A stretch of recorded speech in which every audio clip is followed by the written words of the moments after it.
La seguridad es un factor vital en toda actividad. No es un tema que se deba programar para una sola sesión y que posteriormente se deje por otro tema.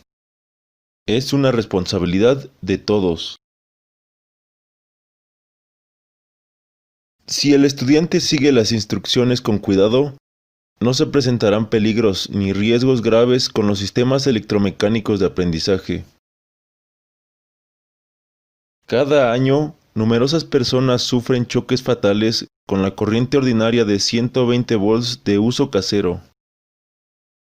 La primera regla de seguridad personal es siempre: piense primero. Adquiera buenos hábitos de trabajo y aprenda a manejar los instrumentos de forma correcta y segura. Los efectos que producen las corrientes eléctricas en el organismo pueden provocar desde ligeras lesiones hasta consecuencias fatales. Esto se describe en la siguiente tabla. Como se observa, las corrientes superiores a 100 mA son fatales, mientras que los choques producidos por corrientes inferiores a 100 mA pueden ser graves y dolorosos. 9 reglas para trabajar con seguridad y evitar los percances eléctricos. Asegúrese de las condiciones del equipo y de los peligros presentes. Nunca se confíe en dispositivos de seguridad tales como fusibles, relevadores y sistemas de trabajo por seguridad propia. Puede no estar funcionando y no brindar protección cuando más se necesita. Nunca quite la punta de conexión a tierra de un enchufe de 3 alambres. Con ello se elimina su característica de estar conectado a tierra y se le convierte en un riesgo potencial de peligro. No trabaje sobre una mesa desordenada. No trabaje sobre pisos mojados. No trabaje solo. Trabaje con una mano detrás de usted o metida en uno de sus bolsillos. Una corriente que pase por las dos manos cruza por el corazón y puede ser más letal que una corriente que vaya de la mano al pie. Nunca distraiga a alguien que esté trabajando y no permita que lo distraigan. Muévase siempre con lentitud cuando esté trabajando cerca de circuitos eléctricos.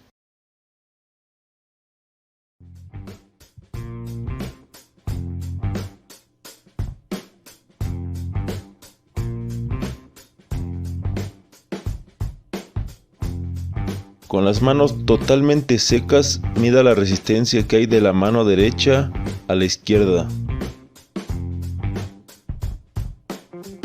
Realice ahora la medición de una mano a un pie. Humedezca ahora sus dedos y repita las mediciones. Realice nuevamente las mediciones con otros 2 compañeros y anote los valores en la tabla correspondiente.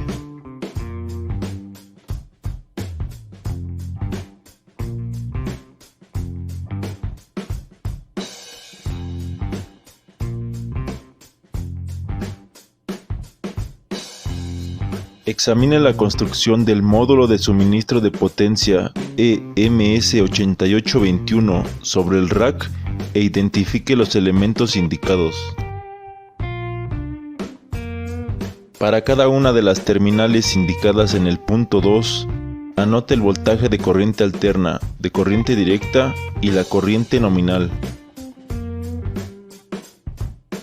Examine la construcción interior del módulo e identifique los elementos que se indican en el punto 3.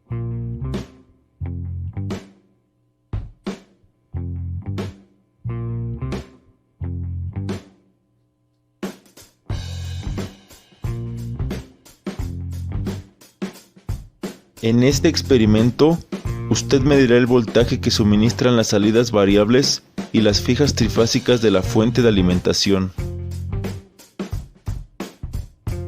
Se miden primero las terminales de voltaje de corriente directa, colocando el voltímetro de corriente directa en ellas.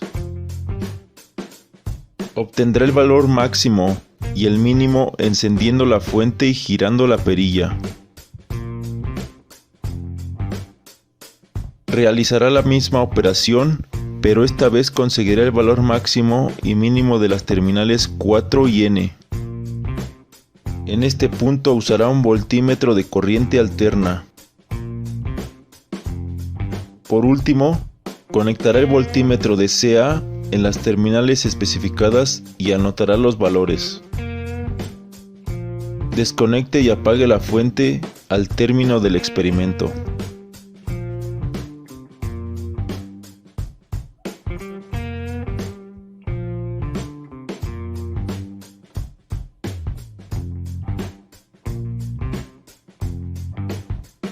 Arme el siguiente circuito. Verifique que las cargas R, L, C estén apagadas. El switch por cada carga debe estar hacia abajo. La perilla de control de la salida variable de la fuente de alimentación debe estar totalmente girada a la izquierda. Conecte las terminales fase y neutro de la fuente variable a las terminales 1 y 2 del wattmetro.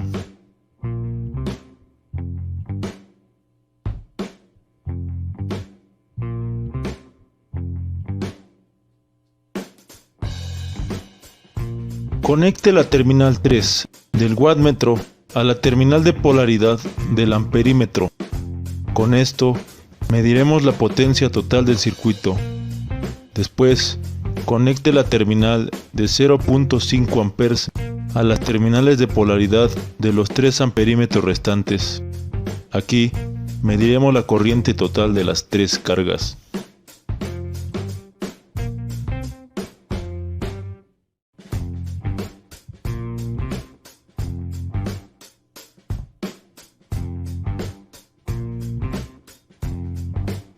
Conecte las terminales de las 3 cargas en paralelo. Aquí la polaridad no importa.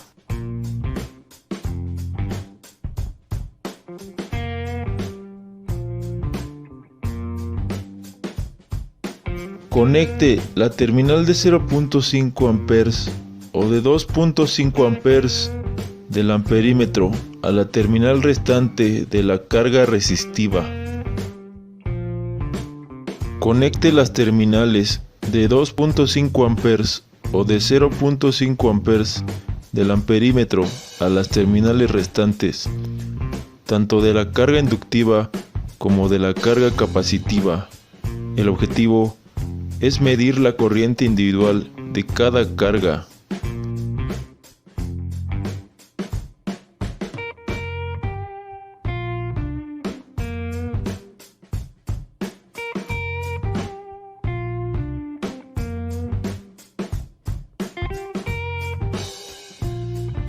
Conecte la terminal 4 del wattmetro a la terminal de la carga resistiva que está en paralelo con las 2 cargas restantes. Con esto cerramos el circuito.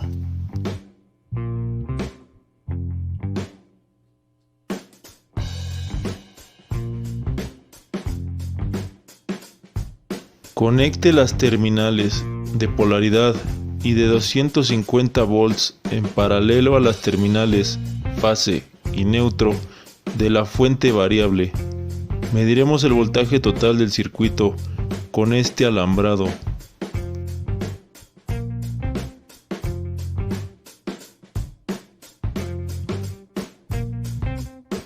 Realice los siguientes puntos del experimento y anote sus mediciones en las tablas correspondientes.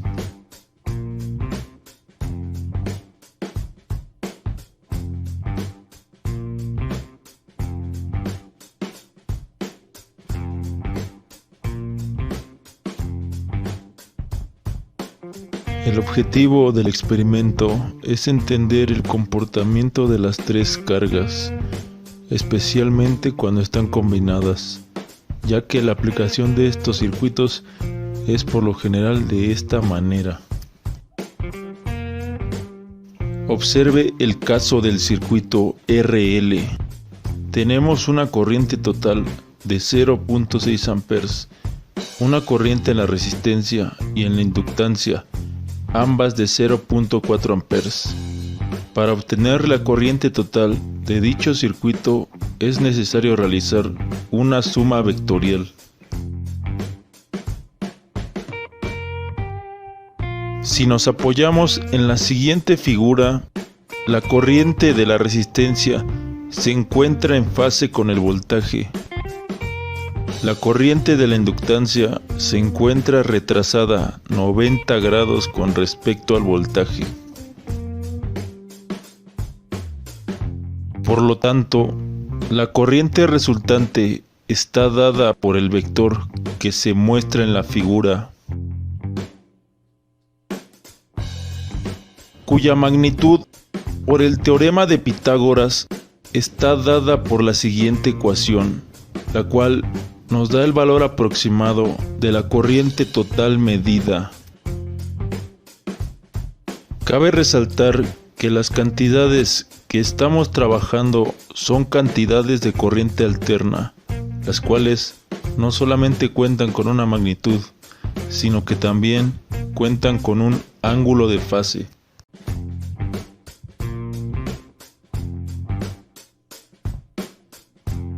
El caso del circuito LC es muy interesante. Tanto la corriente inductiva como la corriente capacitiva son similares y la corriente total es prácticamente cero.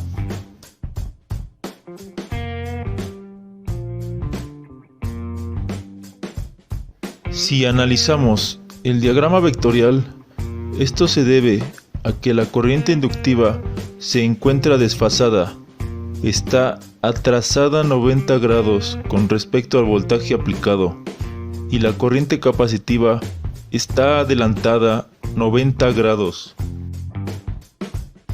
De tal forma que la resultante es prácticamente la resta entre ambos vectores. Esto concuerda con los valores obtenidos en las mediciones. Este circuito se conoce como circuito resonante paralelo.